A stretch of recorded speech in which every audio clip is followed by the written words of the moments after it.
ગયા લેક્ચરમાં આપણે ઊંચા જન્મદરના કારણોમાં સામાજિક પરિબળો ભણ્યા હતા. આજે સામાજિક પરિબળો જોયા પછી આર્થિક પરિબળો. આર્થિક પરિબળો 3: શિક્ષણનું નીચું પ્રમાણ, આવકની નીચી સપાટી જેને કીધું છે ગરીબી, અને ત્રીજું કીધું છે ઊંચો બાળ મૃત્યુ દર. એમાં પહેલું કીધું છે શિક્ષણનું નીચું પ્રમાણ. આર્થિક એટલે પૈસાની વાત થાય, કંઈક મેળવવાની વાત થાય. અહીંયા આપણને કીધું છે શિક્ષણનું નીચું પ્રમાણ, બીજું આવકની નીચી સપાટી જેને આપણે કીધું ગરીબી, અને ત્રીજું કીધું છે ઊંચો બાળ મૃત્યુ દર. પહેલું કીધું છે શિક્ષણનું નીચું પ્રમાણ. તો એની અંદર આપણને શિક્ષણના નીચા પ્રમાણમાં કીધેલું છે કે શિક્ષણ અને વસ્તી વચ્ચે જટિલ સંબંધ છે. શિક્ષણ અને વસ્તી વચ્ચે જટિલ સંબંધ છે. અને શિક્ષિત વ્યક્તિ નાના કુટુંબના ફાયદાથી પરિચિત હોય છે. શિક્ષિત વ્યક્તિ હોય એટલે નાના કુટુંબના ફાયદાથી પરિચિત હોય. કેમ? કારણ કે શિક્ષિત વ્યક્તિને ખબર છે નાનું કુટુંબ એટલે સુખી કુટુંબ. બરાબર. તેથી એમને ત્યાં બાળકોની સંખ્યા ઓછી હોય છે. જ્યારે અભણ વ્યક્તિ એ નાના કુટુંબના ફાયદાથી પરિચિત હોતા નથી. તેથી તેમને ત્યાં બાળકોની સંખ્યા કેવી હોય છે? વધારે. હા, આજથી વર્ષો પહેલા તમે જો એજ્યુકેશન ઓછું હતું, એના કારણે વસ્તી વધારે હતી. જેમ કે તમે જો આપણા પૂર્વજોને યાદ કરો તો એ પૂર્વજો જે હતા એના ભાઈ બહેન ગણો તો આંકડો 4 ને 6 ને 8 ને 10 ને એવો આવતો હતો આંકડો. અત્યારે તમે જો એજ્યુકેશન જેમ જેમ વધતું જાય છે એમ આંકડો તમે ઓછો થઈ ગયો. અમુક લોકો તો તમે જો બાળકોને એડોપ્ટ કરે છે. અમુક લોકોને ત્યાં બાળક 1 હોય, 2 હોય, કે વધુમાં વધુ કદાચ 3 હોય. હા, કદાચ અત્યારે વર્તમાન સમયમાં એજ્યુકેશન કદાચ ઓછું હોય તો કદાચ 4 રાખે. બાકી તો મેં કીધું એમ 1, 2 કે 3, અને એમાંય વધારે એજ્યુકેટેડ હોય એ લોકો તો અમુક ઉંમરે બાળકોને એડોપ્ટ કરે. બાળકો પોતાના લાવતા જ નથી. હા, હમણાં 14 નવેમ્બર ગઈ, ચિલ્ડ્રન ડે. ચિલ્ડ્રન ડે ઉપર આવા ઘણા બધા કિસ્સાઓ પેપરની અંદર છપાઈને આવે જ છે. જેણે પોતે એજ્યુકેટેડ હોય, પોતે ડિગ્રી લીધેલી હોય, સારી એવી પોસ્ટ હોય, સારું એવું કમાતા હોય, અને અમુક ઉંમર પછી એ પોતે બાળકને આવા એડોપ્ટ કરે છે. અને આવા પણ ઘણા લોકો છે ને, એ એડોપ્ટ જે પણ આવા લોકો કરે છે એના પેપરમાં આખા લેખ આવેલા હોય છે. બરાબર. એટલે ધ્યાન આપજો ખાસ કે શિક્ષણ અને વસ્તી વચ્ચે જટિલ સંબંધ એટલે જ કીધું કારણ કે શિક્ષિત વ્યક્તિ નાના કુટુંબના ફાયદાથી પરિચિત હોય છે, જેથી તેમને ત્યાં બાળકોની સંખ્યા ઓછી હોય છે. જ્યારે અભણ વ્યક્તિ નાના કુટુંબના ફાયદાથી પરિચિત હોતા નથી, તેથી તેમને ત્યાં બાળકોની સંખ્યા વધુ હોય છે. અને આપણા દેશમાં લગભગ 28% જેટલા લોકો અભણ છે. 28% લોકો અભણ એટલે એવું કહી શકાય 72% આપણા દેશમાં એજ્યુકેશન છે. 28% લોકો નિરક્ષર છે. નિરક્ષર છે એટલે એ નાના કુટુંબના ફાયદાથી પરિચિત હોતા નથી, તેથી એમને ત્યાં બાળકોનું પ્રમાણ વધુ હોય છે. એના પરિણામે વસ્તી વધે છે. ચલો આગળ બીજો મુદ્દો કીધો છે આવકની નીચી સપાટી, જેને કીધું છે ગરીબી. કે ગરીબો પોતાના બાળકને પોતાની જવાબદારી નહીં પરંતુ અસ્ક્યામત સમજે છે. અસ્ક્યામત એટલે યાદ રાખજો ખાસ, પૈસા કમાવાનું સાધન. પૈસા કમાવાનું સાધન સમજે છે બાળકને. અને એટલે જ તમે જો નાની હોય આવા લોકો જે ગરીબ છે, જે પોતાના બાળકને જવાબદારી નહીં પરંતુ અસ્ક્યામત સમજે છે, એવા લોકો જ નાની વયે પોતાના બાળકોને ચાની લારી, શાકભાજીની લારી અથવા નાની હોટલોમાં કામે લગાડી આવક મેળવતા કરી દે છે. નાની ઉંમરે પૈસા કમાતા કરી. તમે બજારમાં જોયું પણ હશે, ઘણી જગ્યાએ આવા નાના બાળકો પૈસા કમાય છે. કારણ કે ગરીબો એવું માને છે કે ધારો કે કોઈ એક બાળક રોજના 100 રૂપિયા કમાય છે, જે પણ જગ્યાએ ચાની લારીએ જાય કે હોટલમાં જાય કે શાકની લારીએ જઈને શાક વેચે, રોજના 100 રૂપિયા કમાય છે. જો 10 બાળક હોય તો એક બાળકે 100 રૂપિયા, તો 10 બાળકોએ 1000 રૂપિયા થયા. હવે 1000 રૂપિયા રોજના થયા એટલે 30 દિવસના 30,000 રૂપિયા થયા. તો ગરીબો માટે 30,000 રૂપિયા એ નાની રકમ નથી. 30,000 ગરીબો માટે બહુ મોટી રકમ કહેવાય છે. અને આવું વિચારીને જ એમને ત્યાં બાળકો વધારે હોય છે. અને એ લોકો અને આપણે બધા જ એક કહેવતમાં માનીએ છીએ, પણ આપણે એને અનુસરતા નથી, અને એ લોકો અનુસરે છે. જેમ કે ઝાઝા હાથ રળિયામાં. આપણને સિમ્પલ ખબર છે કે કુટુંબમાં એક વ્યક્તિ કમાનાર હોય, એની જગ્યાએ કુટુંબમાં 2 વ્યક્તિ કમાનાર હોય તો કુટુંબની આવક શું થાય? આપણને જનરલી ખબર છે કે આપણા ઘરમાં એક કમાતું હોય એની જગ્યાએ 2 કમાય તો ઘરની આવક શું થાય? વધે. 3 કમાતા હોય તો વધે. 4 કમાતા હોય તો વધે. આ જ વસ્તુ છે. આપણે બધા માનીએ છીએ કે ઘરમાં જેમ પૈસા લોકો વધારે કમાય તો ઘરની આવક વધે છે. ગરીબો પણ આ જ વસ્તુ માને છે, અને એના કારણે વસ્તીમાં વધારો થાય છે. જેટલી વસ્તી હશે ને બધા કમાતા હશે એટલી ઘરની આવક વધશે. આમ સમજીને એને ત્યાં બાળકો વધુ જોવા મળે છે. અને આપણે આ પણ ભણીને કે આપણા દેશમાં 21મી સદીની શરૂઆતમાં 25% જેટલી ગરીબી હતી. એટલી 25% જેટલી ગરીબી હતી આપણા દેશમાં 21મી સદીની શરૂઆતમાં. ચલો આગળ કીધો છે ઊંચો બાળ મૃત્યુ દર. કે તમે જો બાળ મૃત્યુ દરની વ્યાખ્યા તો આપણે આગળ ભણીને આવ્યા. દેશમાં દર વર્ષે પ્રત્યેક જીવતા જન્મેલા 1000 બાળકોમાંથી 12 મહિનામાં મૃત્યુ પામતા બાળકોનું પ્રમાણ. એટલે બાળ મૃત્યુ દર આપણે વ્યાખ્યા ભણીને આવ્યા. અને આ બાળ મૃત્યુ દર ભારતમાં ઘણો ઊંચો છે બીજા દેશોની સરખામણીમાં. આમ તો ઘટી જ રહ્યો છે, પણ બીજા દેશોની સરખામણીમાં ઘણો જ ઊંચો છે. કારણ કે તમે જો કેમ હવે બાળ મૃત્યુ દર ઊંચો છે એનું રીઝન હવે ભણીએ. કારણ કે એક તો આપણા દેશમાં ગરીબી પુષ્કળ છે, જે આપણે આગળના મુદ્દામાં જ કીધું 25% જેટલી ગરીબી છે. ક્યારે? 21મી સદીની શરૂઆતમાં. નામ આપણે ભણીને આવ્યા 2011-12 નો આંકડો ગરીબીના ચેપ્ટરમાં, કદાચ યાદ આવે તો 21% જેટલી ગરીબી હતી. ત્યાં આપણે એવું કીધું એ કયા વર્ષમાં? 11 થી 12. અને આપણે કીધું અહીંયા 21મી સદીની શરૂઆત એટલે 2001માં. બરાબર. આમ ગરીબી ઘટી રહી છે, પણ આમ જોઈએ તો દેશનો હજી પણ 5મો ભાગ હવે તો ગરીબીમાં જીવે. હજી પણ દેશનો 5મો ભાગ ગરીબીમાં જીવે છે. એક તો ગરીબી, અપૂરતો આહાર, લોકોને પૂરતો આહાર નથી મળતો. કુપોષણ, 2 બાળકો વચ્ચે ઓછો સમયગાળો, દૂરદર્શન ચેનલ જુઓ તો આવે જ છે કે 2 બાળકો વચ્ચે ઓછામાં ઓછો 3 વર્ષનું અંતર રાખવું જોઈએ. પણ આ ગરીબ લોકો અથવા અભણ લોકોને આવી કંઈ ખબર પડતી નથી. એ 3 વર્ષની જગ્યાએ 1.5 વર્ષ 2 વર્ષનું અંતર રાખે તો આવનારું જે પણ બાળક છે એ કુપોષિત આવે. જે પૂરો વિકાસ ના થયો, પૂરો વિકાસ ના થાય એટલે એ બાળક નક્કી નહીં કેટલું જીવે. તબીબી સારવારની પણ તમે જો અપૂરતી સગવડો, આ બધા કારણો જવાબદાર છે જે ઊંચા જન્મદરને પરિણમે છે. જે ઊંચા જન્મદરને શું કરે છે? પરિણમે છે. હવે આપણે આ બાળ મૃત્યુ દરનો આંકડો ભારતનો જોઈએ તો 1951. તો 1951માં 1000 બાળકોએ 146 બાળકો મૃત્યુ પામ્યા. જે 2001માં 64નો આંકડો થઈ ગયો. 2011માં 41.40. અહીંયા તમે જો ઘટી રહ્યો છે.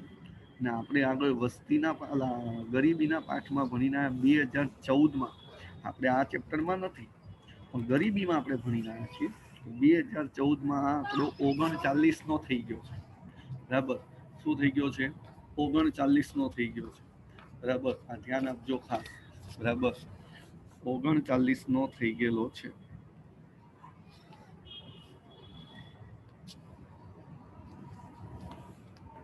બરાબર.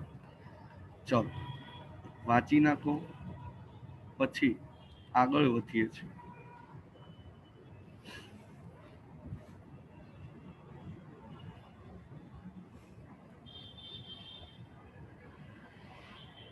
ચલો પહેલો મુદ્દો વાંચી નાખો.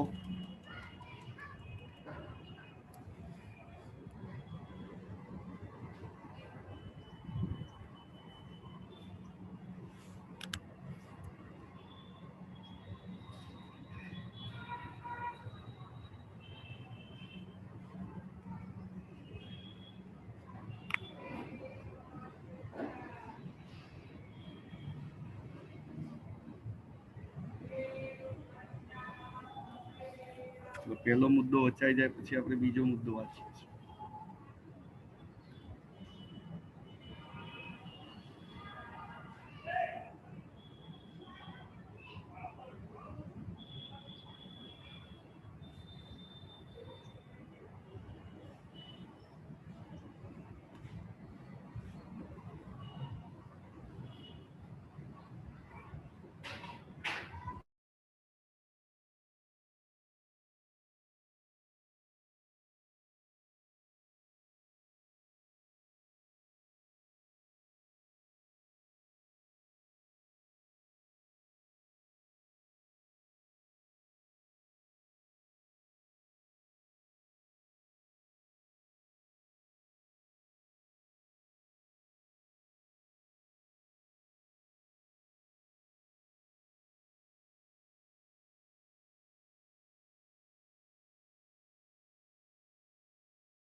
ચલો આગળ ત્રીજો ટોપિક અન્ય પરિબળો.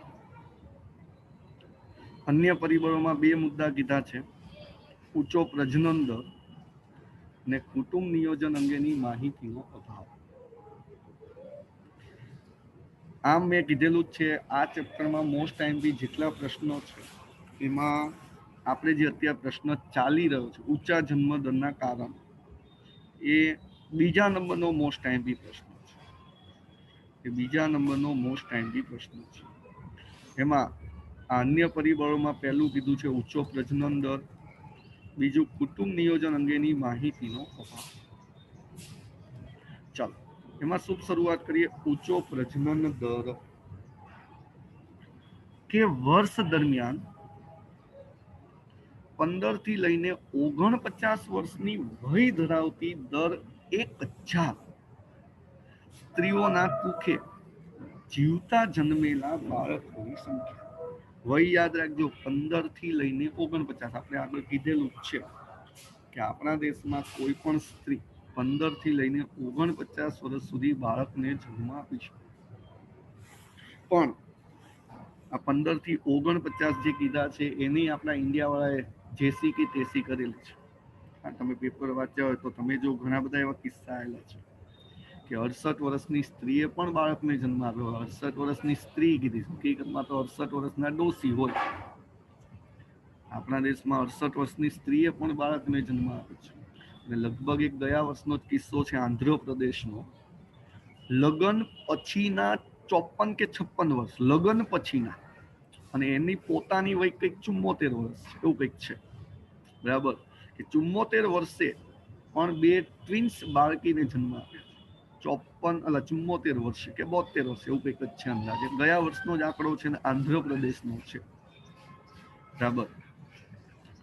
અને એ જે પતિ પત્ની જે છે એને એવું કદમ કેમ અપનાવ્યું એનું કારણ એને લખ્યું. એને હકીકતમાં પોતાના લાઈફમાં બાળક લાવવા જ નહોતા. આપણા ઇન્ડિયાની અંદર જેને બાળક ના હોય ને એને લોકો એવું કહે છે વાંજિયા, આવું નામથી ઓળખે છે લોકો. પહેલેથી આવી ચાલી આવે છે શબ્દ. એટલે એ લોકોને બધા એવું કહેતા હતા અને આવું મહેણું માનતા હતા. અને એવું મહેણું તોડવા માટે એને એ ઉંમરે પછી બાળકો લાયા. અને એ બાળકોમાં બે ટ્વિન્સ બાળકી આવી. હા, 74 વર્ષ કે 72 વર્ષે એ લાયા, બરાબર. અને આમ મેં કીધું એમ લગ્ન પછીના કંઈક 56 વર્ષની આજુબાજુ આંકડો છે.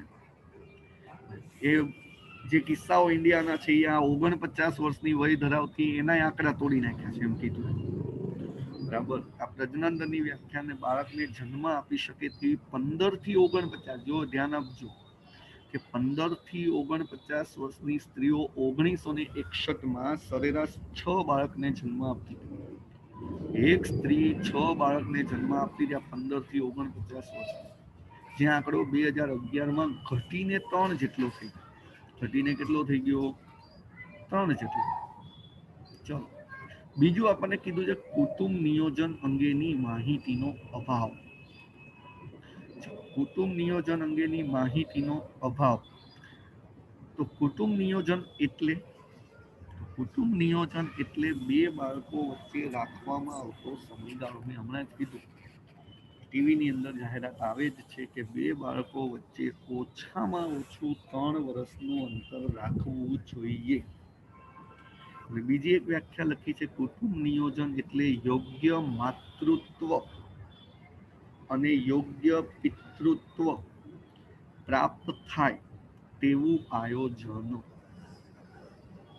એટલે કે જ્યાં સુધી બાળકમાં મમ્મી અને પપ્પાના પૂરા લક્ષણો ન આવે ત્યાં સુધી બીજું બાળક લાવવું જોઈએ નહીં.